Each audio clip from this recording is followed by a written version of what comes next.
El Santo Evangelio para esta mañana lo encontramos en San Lucas capítulo 2, versículos 13 al 22. Gloria sea a ti, oh Señor. Escrito está: estaba cerca la Pascua de los judíos, y Jesús subió a Jerusalén, y halló en el templo a los que vendían bueyes, ovejas y palomas, y a los cambistas allí sentados.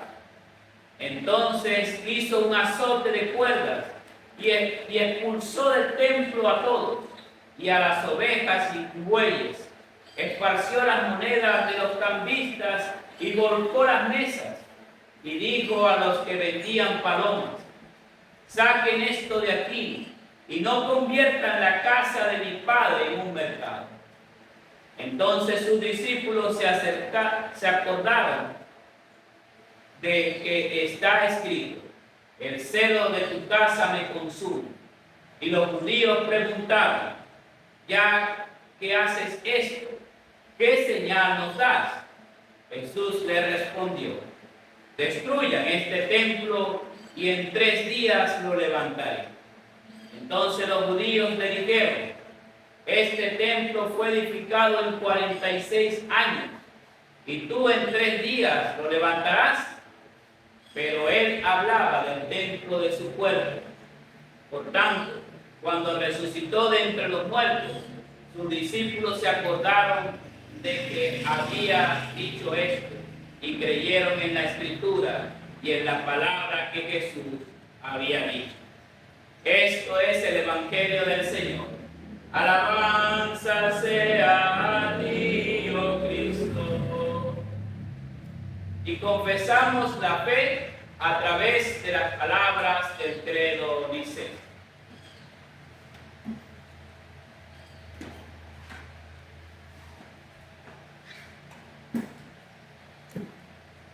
Creo en un solo Dios, Padre Todopoderoso, Creador del cielo y de la tierra, y de todo lo visible e invisible.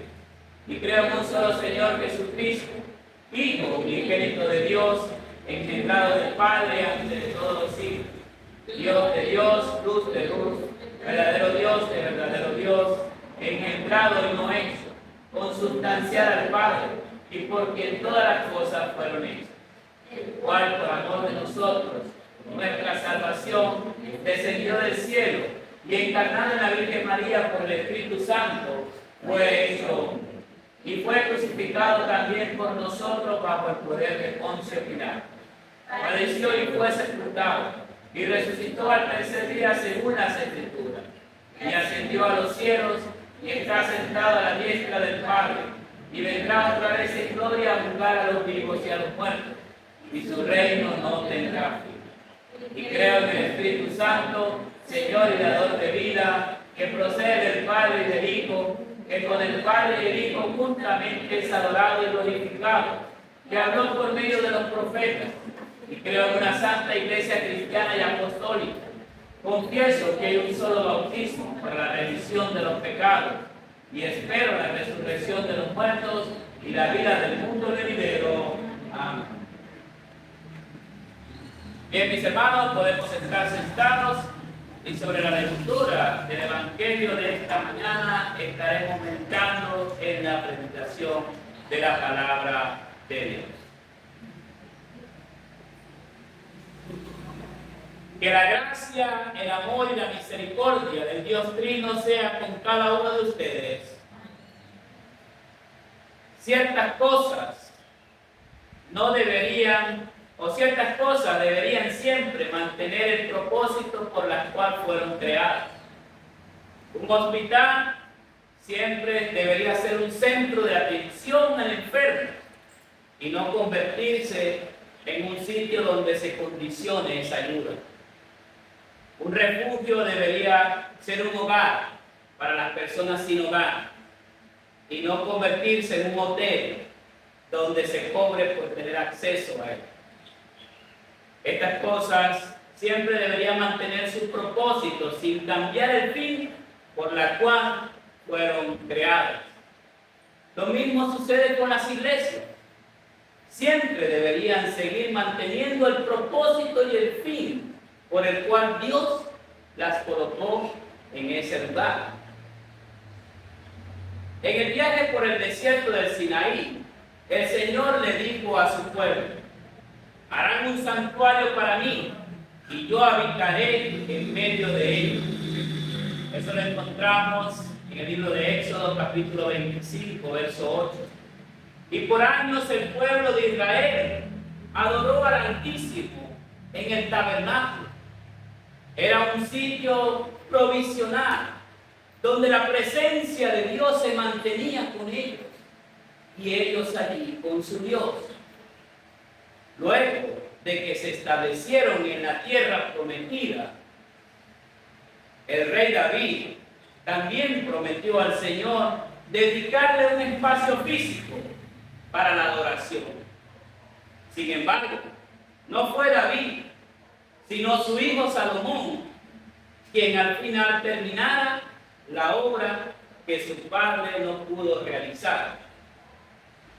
Por eso en la lectura del Antiguo Testamento de hoy encontramos cómo Salomón dedica este lugar para la adoración a Dios y lo hace con las palabras: no obstante, Señor mi Dios, sé que tú pondrás atención al clamor y a la plegaria que este siervo tuyo eleva hoy a ti. Dígnate posar de día y de noche tus ojos sobre este templo, pues prometiste: allí estará mi nombre. Sin embargo, mis hermanos, aunque Salomón dedicó este templo también muy hermoso en la ciudad de Jerusalén, y fue el primer templo externo, el templo interno de su corazón se desvió a la idolatría. Al igual que el templo del corazón del pueblo de Israel, cambió la adoración a Dios por dioses falsos, por lo cual, como consecuencia, después, ese templo que construyó Salomón fue destruido por el imperio de los babilonios. Al regreso del exilio, el pueblo de Israel comienza nuevamente la construcción de un segundo templo, en el mismo lugar donde ya se había construido el primero, es decir, sobre el monte Sión, y lo hace por mandato del Señor, como lo encontramos en el libro del profeta Joel: vayan y traigan madera y construyan mi casa, yo pondré en ella mi beneplácito y allí seré glorificado. Y fue así como después de 46 años el templo de Jerusalén ya estaba terminado con todo su esplendor.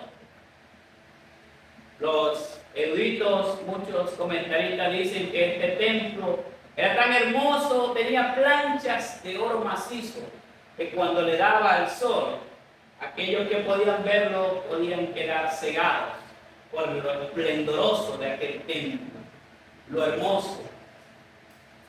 Pero en medio de tanto esplendor, en medio de tanta belleza, algo volvió también a perder el propósito inicial por el cual fue creado. Pues el templo dedicado para la adoración a Dios ahora se había convertido en un centro de comercio, en un mercado, como lo vemos en el Evangelio. Año tras año, la celebración de la Pascua atraía a muchos judíos a Jerusalén para esas festividades. Y es allí donde muchos aprovechaban para especular con el propósito por el cual esas personas regresaban a Jerusalén. Esas personas venían para celebrar la Pascua y para dar gracias a Dios por la liberación que había ocurrido hace tiempo, cuando los sacó de la esclavitud en Egipto.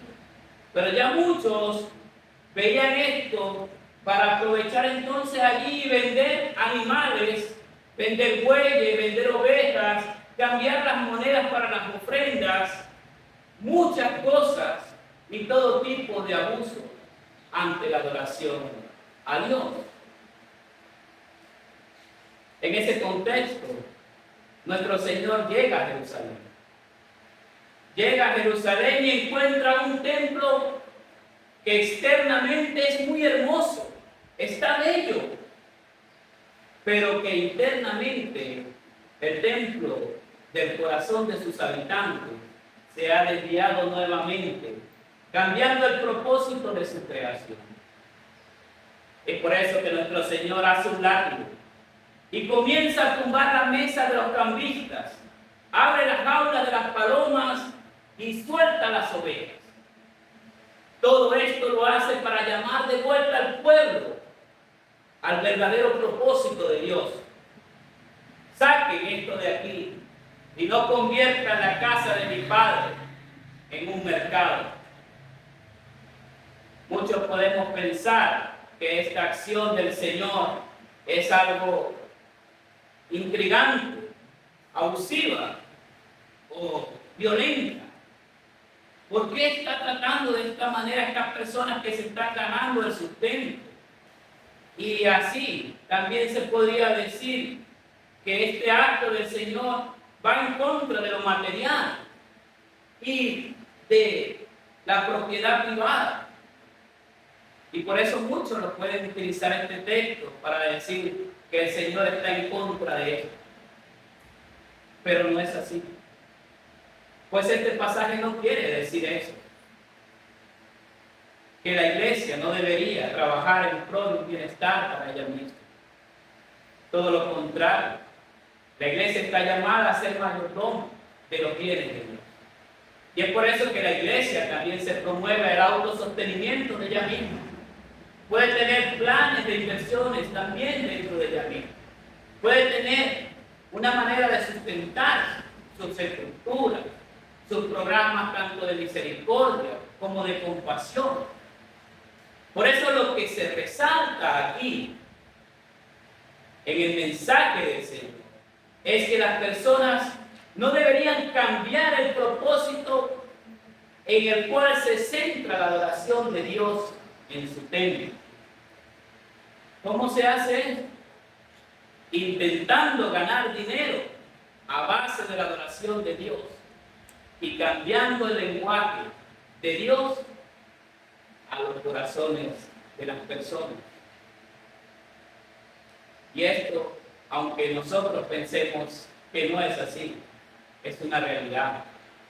Pasó en el tiempo del Señor y sigue pasando también en la actualidad, con aquellos espacios que han sido dedicados para adorar a Dios y recibir de Él su bendición.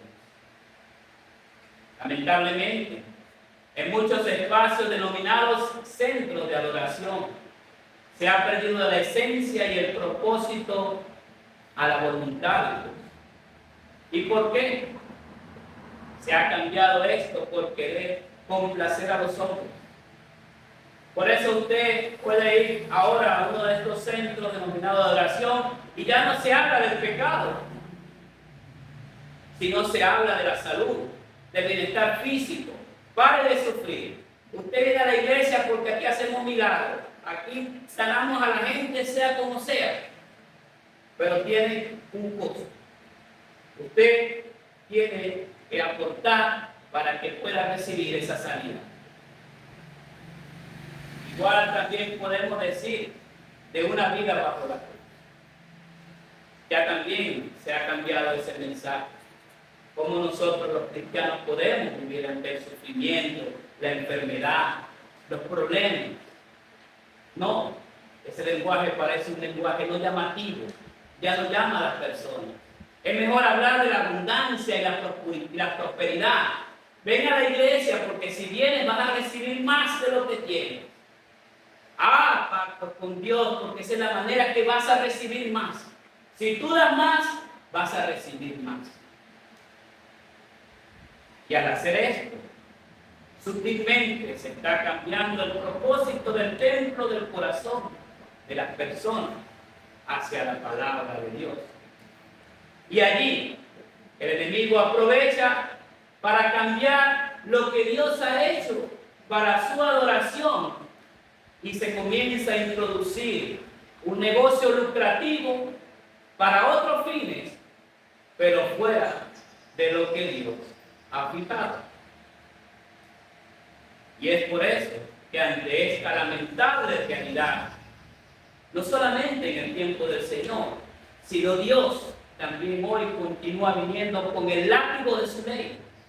Dios continúa viniendo a su iglesia nuevamente. Vuelve a llamar a la iglesia al arrepentimiento. Vuelve tumbando esos pensamientos y acciones que pretenden desviar la atención de su pueblo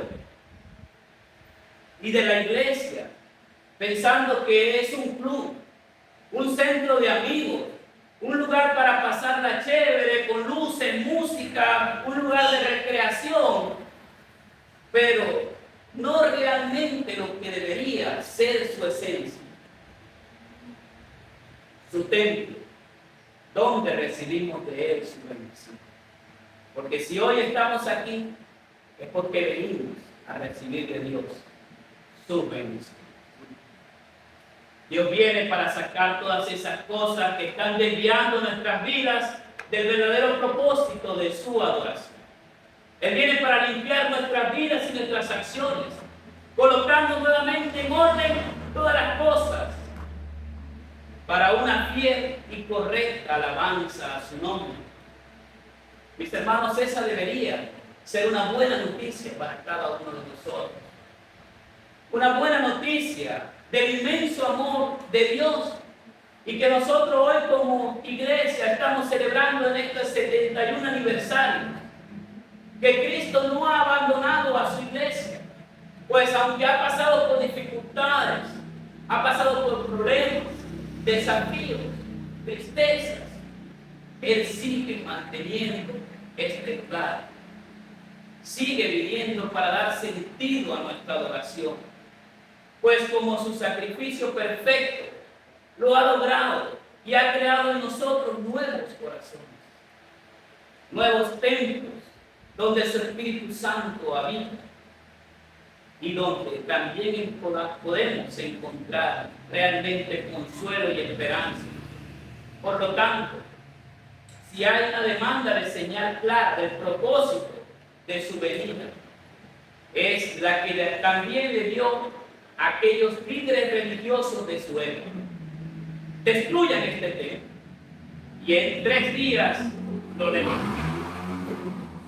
Ellos pensaban que Jesús estaba hablando de tumbar el edificio religioso allí en el centro de Jerusalén, pero no es así, pues el Señor se refiere a su propio templo, ese templo entregado para ser maltratado, para ser herido, para ser abofeteado, insultado y finalmente tumbado por la muerte en la cruz a causa de nuestros pecados. Pero para el asombro de aquellas personas y para el asombro de toda la humanidad, al tercer día el templo del cuerpo de nuestro Señor se levantó victorioso y volvió a resurgir, resucitando como un templo glorioso, donde ahora todos nosotros tenemos la certeza de llegar a ser templos para la adoración, para la verdadera adoración a Dios, siendo Dios Cristo mismo la piedra angular y principal que sostiene a su iglesia. Y eso también es una buena noticia de parte de nuestro Dios, porque Cristo es la piedra principal que los constructores desecharon y que todavía muchas iglesias quieren cambiar, quieren desechar, pero ella tiene que mantenerse siendo el centro de la adoración a Dios. Cristo es el templo donde la iglesia cristiana se fundamenta y donde tenemos realmente la garantía de una adoración fiel a la voluntad de Dios. Pues donde Cristo es el centro de la adoración, allí realmente la iglesia cumple el propósito por la cual Dios la estableció en ese lugar.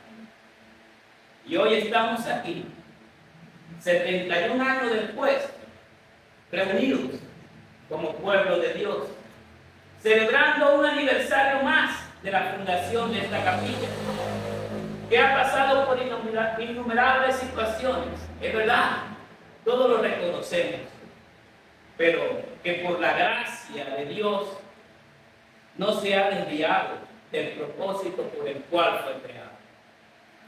Pues si hoy podemos mirar algunos de los bienestar externos, su visión y misión sigue siendo que los miembros de esta congregación puedan seguir siendo templos vivos de Dios en sus corazones.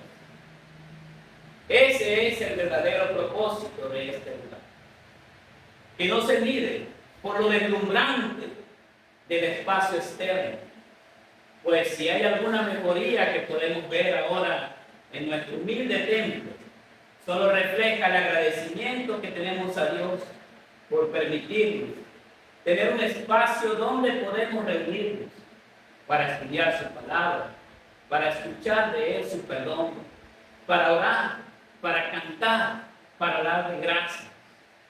Y sobre todo, donde podemos mantener la unidad de la fe alrededor del cuerpo y de la sangre de nuestro Salvador, donde Dios mismo se ha tabernaculizado para ofrecernos, para fortalecernos, para guiarnos hacia la tierra prometida de nuestra patria celestial.